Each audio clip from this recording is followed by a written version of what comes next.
A very good evening to our viewers. Thank you for joining us tonight on the evening review. My name is Taivo Njabela. Tonight on the platform, we are welcoming back somebody that has never been here in a long time, and that is Ina Hengari. She is a member of parliament in the National Assembly for the Popular Democratic Movement, PDM, and we are here to engage her on how the party is doing ahead of the election in November, and of course to also know, thank you Ina for coming, but also to know whether you're up for re-election to Parliament. Oh, thank you very much, Toivo, and good evening to your audience also. Interesting question. But I think, of course, as a young person, I'm definitely available for re-election, specifically for the National Assembly. And I have made myself available also internally to those delegates or to those who will form part of the electoral college of the PDM. Why do you think you deserve another chance?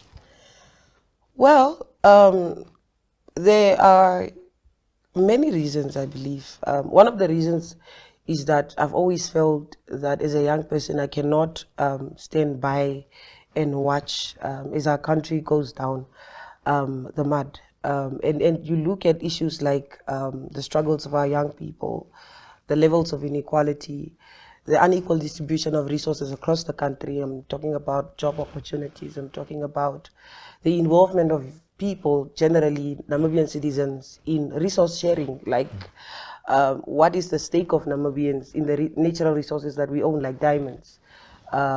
Fish, how many Namibians actually do have fishing quotas and so forth. So my strive and the hill that I've always said to die on is to emancipate the people of my country, and for as long as I am able to, for as long as I have the ability to do so, I will always avail myself. Yeah. How do you think you did in the past 4-5 years as an MP in terms of really your work in Parliament and outside Parliament? Well, I think we were met by a lot of resistance. Our entry into Parliament as young people was met with a lot of resistance, and not just, from those within the party ranks, but also the Namibian citizenry at large. And I think it was reasonable at the time, because most people were wondering whether these young people, so young, so fresh from university, with little experience, would be able to really take on the challenge of representing Namibians across the country. And I think we did. I think from year one throughout, we've done an incredibly good job. I'm somebody that sits and does a lot of self-introspection, because I think as a leader and as a responsible young person, it's always important to sit down and reflect on what we could have done better, where we did right, and where we even owe ourselves credit.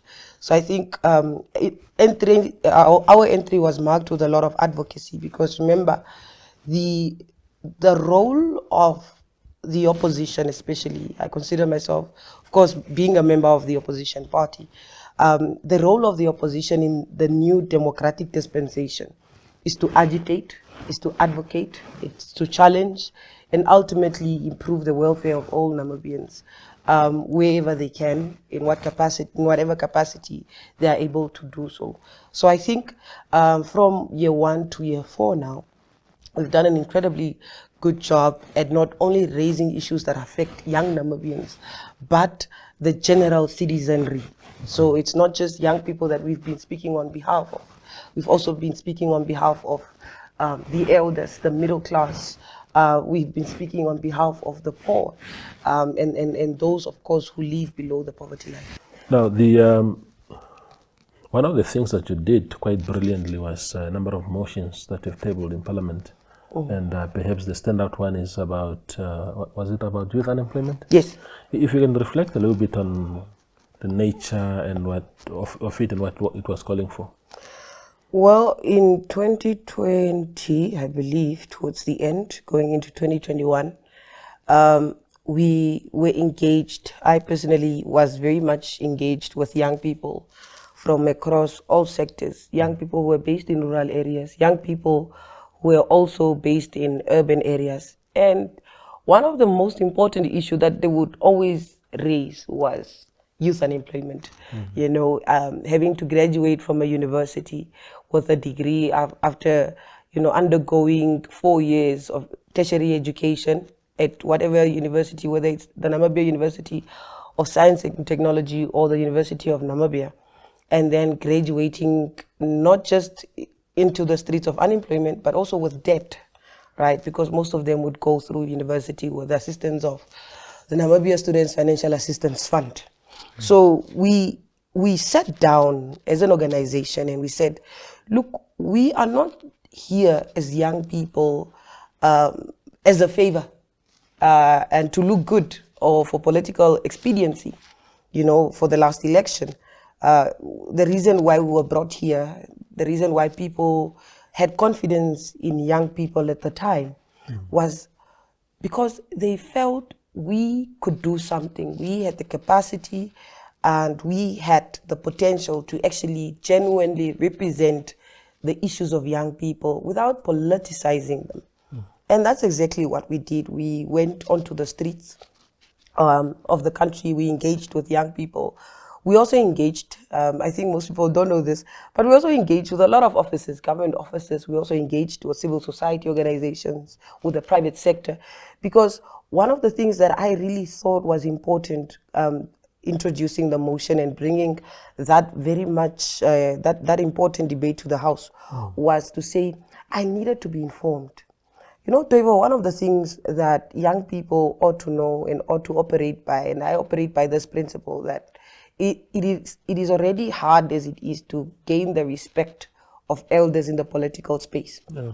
So what is it that I can do, right, to earn that respect and to ensure that when I speak, people actually do lend their ear to me by listening.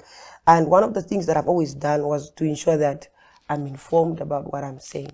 So there was a lot of work that went into the motion, a lot of engagement, a lot of consultation, and ultimately we brought a motion to Parliament and we said, look, Parliament, I think we have an opportunity to do something for our young people, and we don't just want this to end in a talk that happened to look as if we are doing something, but we want something to be done. That is why the motion in itself ends by making a number of proposals on how to address youth unemployment. Of course, we all know that it's a crisis in our country, especially now with 3 million, with a population of 3 million. I can just imagine the number of young people who are on the streets with degrees, with diplomas, with whatever informal or formal training without a job. So that's what we did. The motion got support, got adopted. I believe the report is due for tabling in Parliament. But it's unfortunate that it took 3 years for a motion such as that to get the attention that it deserves. Yeah. You spoke about the perceptions that you had to deal with as young people coming into a very important space called Parliament. But having endured what you did to this point, how do you think the situation has evolved? Because I look at the political parties suddenly started also trying to emulate, because people like yourself, I think you got into Parliament organically. I don't think you were handpicked by your party president. Yeah, so I saw then other political parties trying at the time, trying to emulate your party. I think PDM, in fairness, has probably the most youngest people in Parliament. It's you, it's Hamata, it's Kashimune, it's RIS, Mongo. It's a huge contingent of you. But now we see that, do you think that you have inspired a generation in that regard? Because suddenly people are not, apart from those that are being handpicked even in SWAPO itself, there's also an organic penetration of young people across other political parties. Do you think that could be from that perception to say, look, it can actually be done? Well, I can only hope that, the PDM, by bringing young people on board in 2019, and even through the local authorities that we actually stood for and contested for seats, and actually a number of young people as well. I can only hope that such action has inspired other parties to do the same. I think it would be unfortunate for me to sit here and say that young people must not be welcomed into the political space. Yeah. If it is indeed true that those young people are being offered the platform and the opportunity to grow, an opportunity to be mentored and not groomed, because I'm entirely against grooming, because grooming, you are literally telling somebody, this is how you must breathe, this is how you must reason, this is how you must go and defend the party. I don't believe in that. But I definitely do believe that young people can be mentored. And we can't mentor young people, especially for the political space, outside of the political space. So you do have to give and create those spaces within the political space for young people to be mentored and for young people to also grow. But there is also, Toivo, there's a danger of political tokenism that is happening in our country. And by that I mean, you have political parties who have had the opportunity to not only create those safe spaces, those platforms where young people can be mentored, and also just go through the experiences of leadership, that have not done so. And suddenly, because we are told by the Namibia Statistics Agency, there are about 3 million young, 3 million people in Namibia, and 2.1 million of that number is young people who are under the age of 35. I think it's opportunistic. It is disingenuous that we are now sort of bringing young people to tick a box. Young people ought to have a leadership, a space where they can exercise leadership, decision making that is critical for the growth and development of the country. But I don't support political parties bringing in young people just for the sake of doing that, and not necessarily giving them power, giving them the space to not only express themselves, but also advocate and agitate for change. But that is the same issue that I was discussing with a young man, William Mini from LPM this week in this very studio, to say that young people, constituting 71% of the population, that's a huge number. Yeah. And they still seem to be begging and say, oh, we must be given platforms, we must be given a voice. Why can't you just bulldoze your way through things like your predecessor young people did in the olden days? Well, I do believe that there are those young people who are, as you call it or term it, bulldozing through different spaces to ensure that they are heard. And not only are they heard, but also they are afforded an opportunity and platform to speak. But I do think there's room for improvement, especially with regards to the Namibian young people. For a very long time, we have always wanted to bring young people across political party lines in one room to say, look, colleagues, we've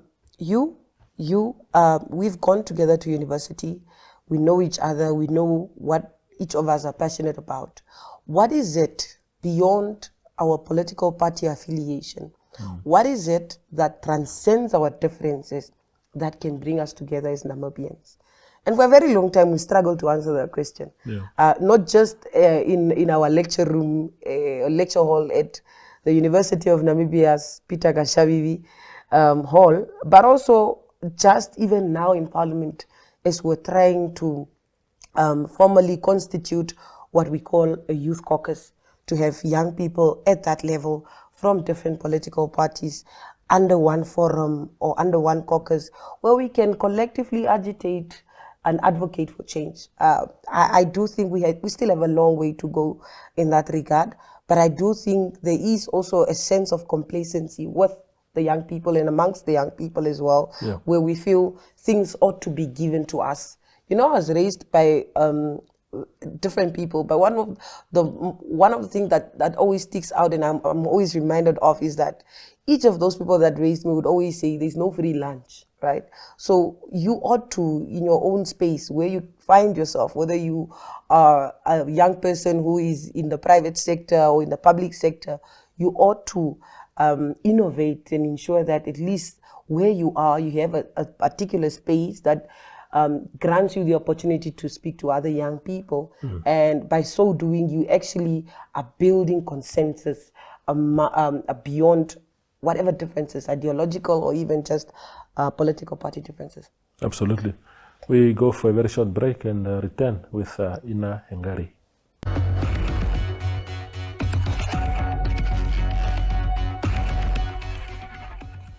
The conversation continues on the evening review with Ina Hengari.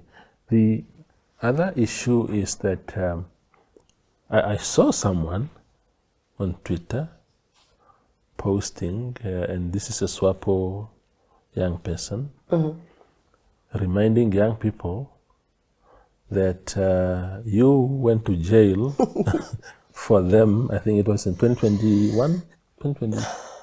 2023 was last year. Yeah. Yeah.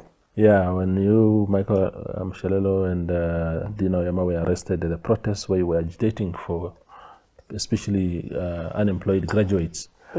What did some of these experiences teach you? And do you think, and were you being genuine when you were putting your foot into those kind of things, or was it just a showmanship? Well, I think I'm one person that finds it very difficult to pretend and do things for likes and retweets and reposting. I think I'm built differently.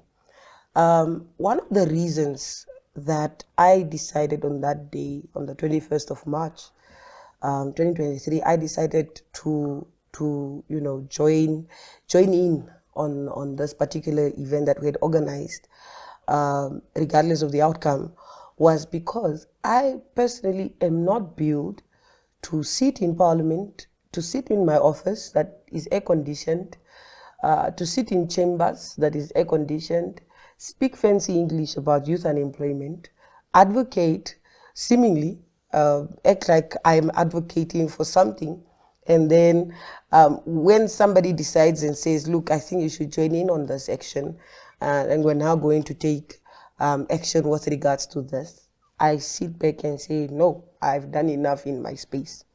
Look, I have always had differences, even with the presidential spokesperson, on what the role of a member of parliament is in society. I don't believe in boardroom politicking. I don't believe in chamber politicking. I don't believe in office politicking. I do believe that once you take an oath as a member of parliament to represent all Namibians, you also owe it to all Namibians to stand side by side with them when they decide to say, today we are going to use our constitutional right to take on the streets and demonstrate around and about this issue of unemployment. And so those who wonder whether that was a genuine action or not probably would have their answer today. I'm not somebody that does things for likes. I am built as Ina, and I will always stand up for what I'm most passionate about. But most importantly, I am bound to the oath that I took when I became a member of parliament. In Article 63I of the Constitution, it talks about being vigilant and vigorous for the purposes of ensuring that those who were previously disadvantaged, the marginalized, do not, remain in that marginalization. Remaining vigilant and vigorous to ensure that the scourges of apartheid, the scourges of tribalism do not in any form, happen again, and we don't have a rebirth of what this country has gone through. So I'm bound by my oath of office. So it does require me oftentimes to go beyond office boundaries and the walls of parliament. It does require me to be here, Toivo, in your studio, to also drive the national conversation and also report back to the Namibian people in as far as what we have done in the space for the last 4 or 5 years. Yeah. To what extent do you think your status in PDM amounts to right now? You came in as a young girl, sorry for the choice of word. It's okay, I was 23, so yeah. Yeah, exactly. So you were very young, inexperienced, but you have done what you were just telling us now through those 4.5 years. Do you think, I'm asking this because I know that your party is having an electoral college this weekend where Yes. those that are vying for parliament within your party will be voted for. Do you think you have put yourself out there as a credible candidate that can be trusted by a PDM to go back to parliament again? Yeah, absolutely. Look, I do think that in as far as representation and ensuring that the party is heard in critical times, the party's position, especially policy positions, are known to the Namibian people. In as far as that is concerned, of course, I do believe that I am a fit candidate to be re-elected to parliament, but not only to be re-elected to parliament, but also to ensure the effective representation of all Namibian voices. Therefore, if there is anything that I have been blessed with over the last 4 or 5 years, is the support of Namibian citizens. And that support oftentimes has transcended political party affiliation. And it's something that truly humbles me and has always humbled me, even in the exercise of my duties as a member of parliament. And so when I stood in parliament from first year advocating for youth opportunities, job opportunities, going to the second year advocating for the safety of children, ensuring that prison facilities are in a condition that affords each and every prisoner or inmate the dignity that they are guaranteed in our constitution. Yeah. And also just to advocating for Namibians who are drowning in debt. I think I've always carried that sort of privilege and support, that Namibian people have always stood by my side. And that is why I've never looked at myself as sort of only limiting myself to a certain political party, or just saying that, well, I'm a PDM MP and I can only speak on behalf of the PDM members. The oath of office that I took, it was quite serious, because not only does it indicate and make it clear what I need to advocate for, but it also warns me what I should not be doing as a member of parliament. Can't be involved in exercises that involve tribalism, exercises that would promote apartheid, or the unequal treatment of people, regardless of race, tribe, religion, And so definitely, I do think I am a fit candidate to rerun for parliament. But not only am I a fit candidate to run for parliament, I do also think, while I recognize the potential that I hold as a young person, there will always be room to grow, and there will always be room to improve my representation and my advocacy that I've done. Absolutely. The final question to you, Inna, is about your party itself. I saw you were in the Kasi there. Yeah. Talking to people, canvassing support, campaigning. What is PDM's message going into this election? What are your prospects? People are saying you are facing defeat as official opposition party. You see, there are two things. One, our goal and objective, primary goal and objective as the PDM, is not to remain an opposition party. I think anybody that is interested in politics and only inspires or aspires to remain on the opposition benches does not belong in politics. Our main priority is to govern Namibia. And whether that takes us this election or the next election, that will always be our main objective. And I think the PDM, over the last five years, in the last term, particularly, I'm referring to this term now currently, has been one of the most, if not the only effective opposition party in this country. Are there lapses in the organization? Ordinarily, any organization would have its lapses, whether it is how we manage internal conflict, or it is just ensuring that our priorities are always known to the Namibian people. The PDM, in as far as I'm concerned, and as an organization that I've belonged to since I was a child, has always advocated, agitated, and ensured that the welfare of all Namibian citizens is promoted, defended, and really, ensured that our people, do not go back to where we were. Those who fall below the poverty line receive the necessary support. The PDM, in fact, in our manifesto, if you have time, Toivo, I don't have time, but in 10 seconds. Yeah, Yes. sure, yes. You know, as politicians, but it's the only political party that is very clear about young people in as far as SMEs, in as far as, opportunities in the IT industry, in as far as also sports facilities. We are the only party that actually has a clear plan on what we intend to do to help those young people who are running small businesses, to help those young people who are running order with me businesses, and to ensure that in the next 2-3 years, we actually have a FIFA accredited stadium so that our boys don't play football in South Africa anymore. Absolutely. Thank you very much, Ina, for coming through. All the best for the weekend Electoral College. Thank you, Toivo. Yeah, that is Ina Hengari. She's a member of parliament for the Popular Democratic Movement, and they are having their Electoral College this week. And Ina Hengari here says that she is fit and proper for election. Thank you for watching.